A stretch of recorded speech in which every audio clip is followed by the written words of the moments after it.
I'm Jonas, aka Uman, from Blokhe4d. And I'm going to show you how to make a couple of sounds, mainly with massive, some of which may be similar to stuff that you can find on our sample CD that just came out on Loopmasters. So check it out if you got time. So yeah, let's open up an instance of massive. The initial sound that everybody knows.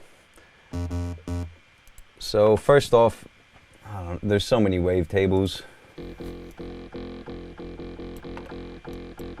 Stay with that. Put it on bend, positive, negative. See how it is. Always move it around a bit. Find that bit that you find interesting.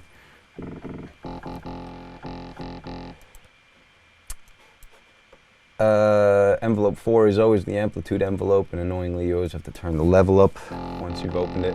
So like that. I think a good place to start is I usually go for the classic tube. Usually leave the drive similar to where it is now. Famous dimension expander, just a bit. Give it a bit more size. And then here, very important, go on the oscillator tab, hit restart via gate, and what that does is it'll start each wave, start its oscillation from exactly the same point. So this will eliminate kind of fluctuation from every time you hit the note. Like sometimes it'll just sound different all the time. This will make it sound the same every single time, over and over again. So let's layer that with another, just a simple saw or square. Something to just give it a bit of body. Like square in this case.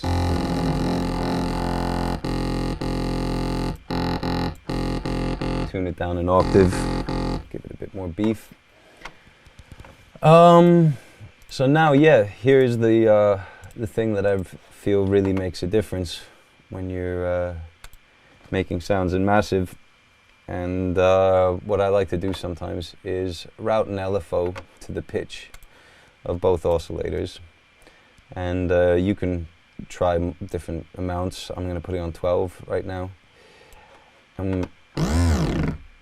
Makes it sound a bit like a circus sound, which is a bit useless.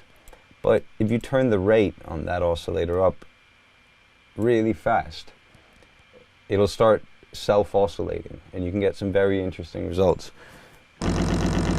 So we're getting faster, faster.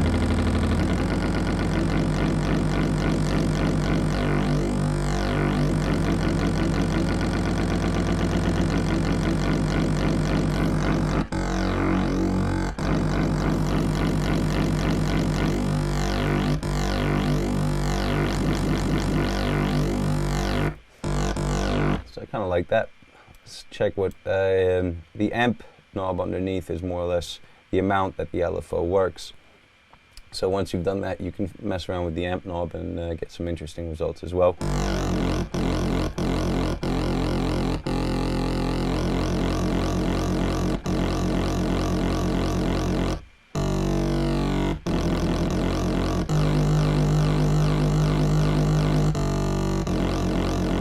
Kind of like that.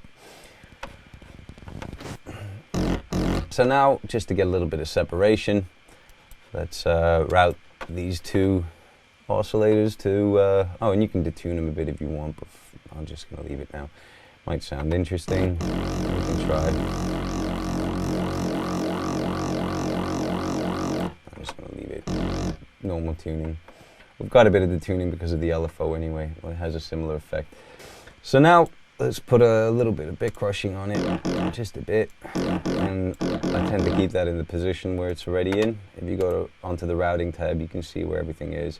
I tend to keep that right where it is, and then insert 2, which goes over everything. I just put a little shaping on it, just give it a bit more bite. Let's go to the oscillator. Oh no, sorry, to voicing. And we'll put the unisono up to 3, but without any pitch spread or pan position, just to give it a bit more volume, more or less, a bit more beef.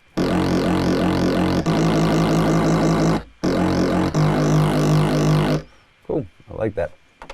So you can mess around, try phase, but here's a tip. If you do use phase, you're gonna have to route the same LFO to the phase, otherwise it'll just sound mad.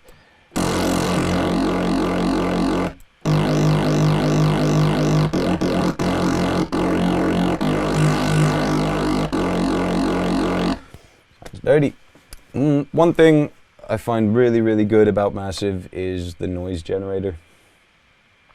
You have your obvious white, brown, and then you have many other different type of noises, like murmur, which sounds like talking, which is very interesting, aluminium, lots of different types, worth a try, just experimenting with them. So I'm going to turn the color all the way up because I just want a bit of...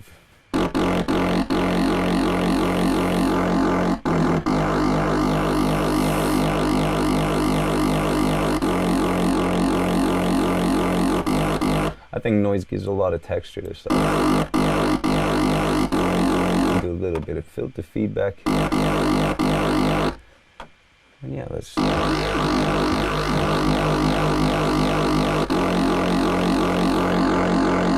give that a bounce. Because of the LFO, we can't use this sound on any notes apart from the ones that it actually sounds good on. That sounds hard. But when you play this further up, that weirdness can sometimes sound kind of cool. So like, just sounds very kaput.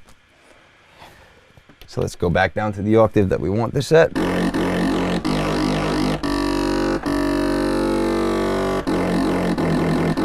I kind of like the F sharp as well. That's the G. I think I'm going to do a G, sample the G and the F sharp.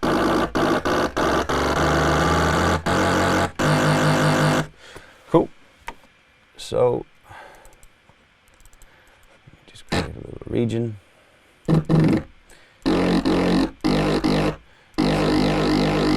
G.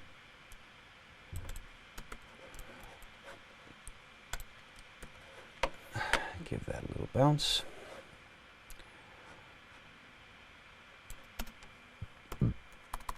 We'll call it Massive Terror Reese. G. I'm going to bounce this into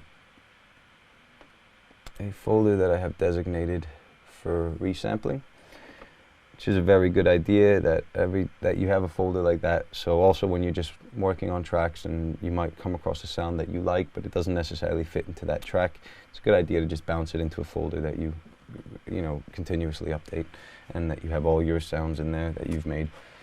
So let's go ahead, bounce that down to there, and then I'm going to do the F sharp version as well. There we go. So double click in there. Put you down to F sharp, and then I'll do it again.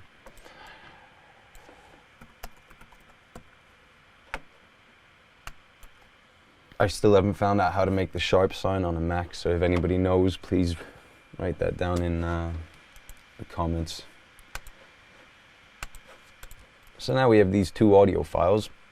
So let's, I created a contact before.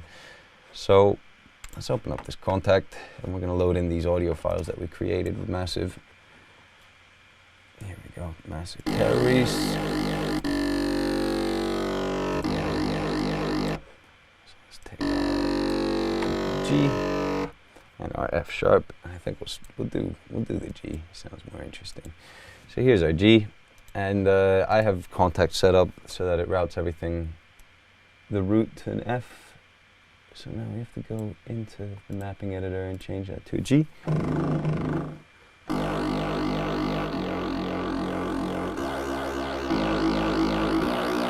And now you can finally play it on different notes. And the cool thing is that movement, when you then play it on different notes, has different speeds. So you can get some... pretty interesting movement within the sound just from playing different notes. So now what I'm going to do is I want this to loop. I don't want it just to end. So I'm going to go into the wave editor here, and we're going to select the loop and just find a place that sounds good.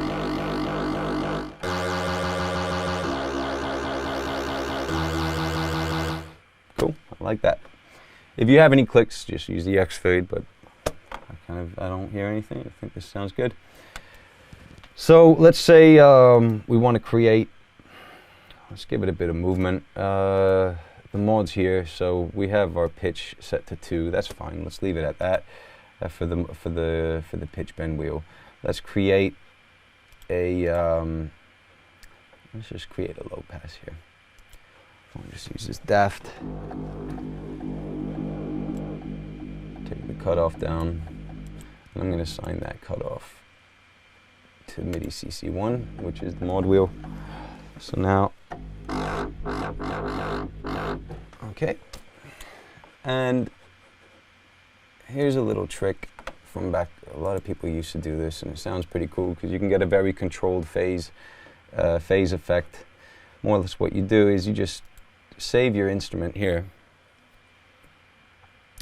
Save edited instrument, Terrorice. I'm going to save it into this right here as the same name, including patch and samples.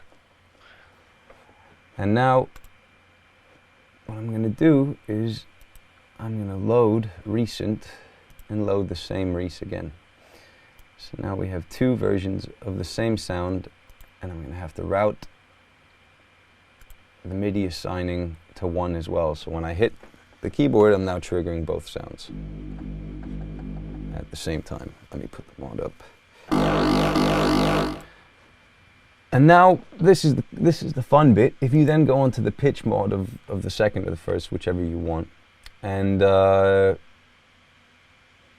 you add modulator, envelope, ADSR. That sounds messed up. But take that all the way down to like 0.7. I find 0.7 is good. Sorry, 0.07. Now,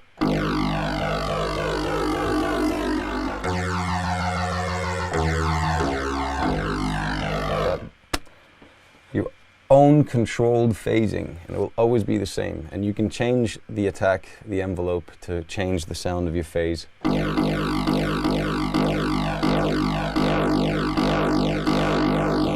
Slower, fast.